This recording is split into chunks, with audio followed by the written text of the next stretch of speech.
day he left me was the day that I died. But then I was reborn as a witch.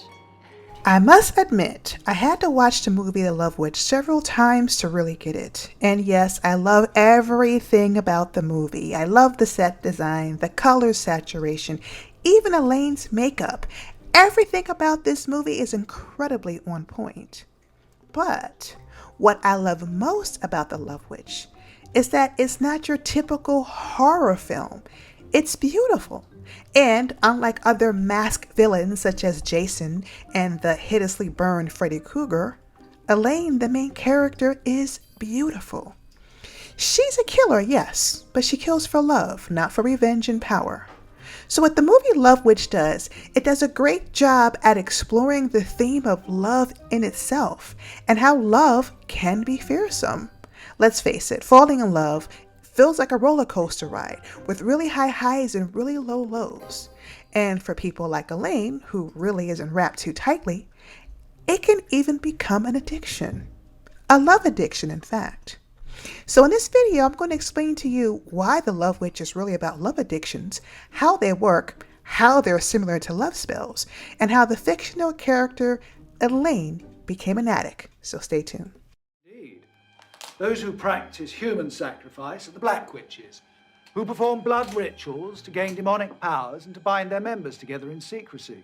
What people fail to understand is that in our ancestors' day, there was no such thing as black or white witches or black and white magic or black and white for that matter. In truth, the whole concept of dualities simply didn't exist in the quote-unquote pagan world. You couldn't have the good without the bad. You couldn't have positive without negative. You couldn't have feminine energy without masculine energy. But with the influx of individualism, the concept of oneness changed. We as people started to see the world differently, and by doing so, we began to separate ourselves from other people and from nature. Before, there were seasons of good and then bad, and people simply had to learn how to weather the storm. Now, people want to avoid pain and suffering at all costs. As a result of this, they bury a lot of emotions deep down inside of them. These suppressed emotions become embedded in the human psyche, and they begin to dominate many of our dysfunctional behaviors and subliminal beliefs. It is evident in The Love Witch that Elaine was clearly abused. First by her father, who berated her, calling her fat and stupid, and later her husband, who never made her feel like she was good enough to be his wife. And by her coven leader, who seemed to have taken advantage of her at her most vulnerable state. She was clearly wounded, seeking help and feeling like witchcraft and love spells were going to be her saving grace. Elaine believed that through love magic, she could land a perfect man who would love her and marry her and make her feel whole. However, we must understand that the whole concept of love spells has also changed since we separated ourselves from nature. Now, what do I mean by that? Well, a witch, also known as a wise woman, was more of an artisan than a cunning woman. Her job was to inspire and evoke powerful emotions in which her subjects could react to. A great example of a wise woman would probably be a geisha from Japan. She spreads love and joy and laughter. People love to be around her because she is the epitome of beauty. She's a walking art piece, so to speak. There isn't anything about her that is evil or malevolent or even deceitful for that matter. But sadly, over the years, the wise woman turned from a goddess of beauty and love to a manipulative seductress. They were painted as women who could arouse men sexually, but also stirring up all those suppressed emotions that men truly don't want to deal with. As a result of this, men began to desire only one part of the woman, the physical human aspect of her, not the goddess that she was destined to become. To make matters worse, many men use many of the goddess's secrets of seduction as a tool to gain more power over helpless women. And women, not knowing their power, allowed all these things to happen. Over time, the art of the wise woman degraded into baneful magic, where the love spell became a malevolent tool that evokes intense emotions of lust and pleasure, only to be followed by a bout of heartache, pain, and yes, despair. As we all know, falling in love feels great. It's euphoric even, but sadly, falling out of love hurts like hell.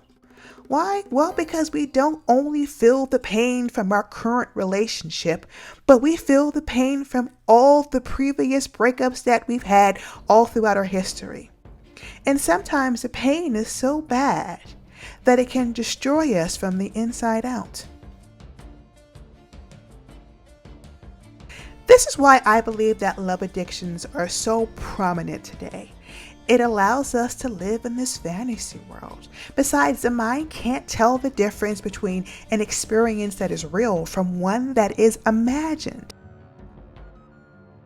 And thus, it is possible for us to trick our brains into producing all those feel-good hormones that erupt when we fall in love. But the side effect of the love spells is that we must stay in the fantasy world forever. And a few doses of reality will not only burst our bubble, but throw our whole world into a tailspin.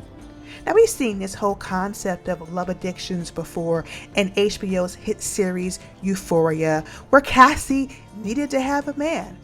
She needed so desperately to be loved, and she would do anything to get it, including sneaking around and sleeping with her best friend's boyfriend. Cassie enjoyed this little tryst and this amazing forbidden love affair because it aided her fantasies and her feelings of being head over heels in love.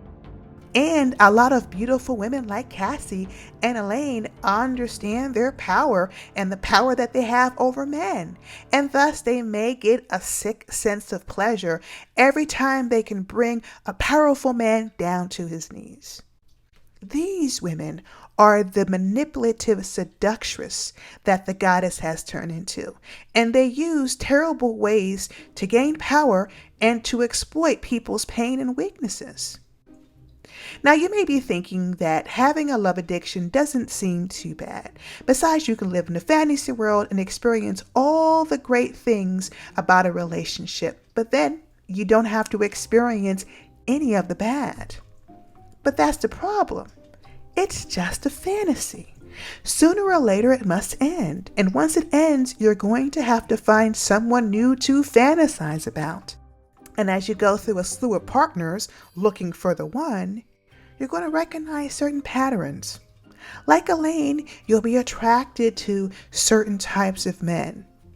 Things will be great in the beginning, but as the relationship progresses, the men become soft, weak in fact, crying, longing, needing to have an obsessive relationship with you. Then you're turned off because they're exhibiting all those dark, painful emotions that are buried deep down inside of you. You break it off, but the damage is done. All those deep-seated emotions have already been dug up and are now spurring out of control. Then what do you have? You have a slew of broken hearts and dead bodies all around you. And soon you'll run out of people who you can fantasize about. You'll run out of people who you can seduce. In time, the only thing that you can arouse in people is pain and turmoil. And your life is going to erupt and turn into a tailspin all around you.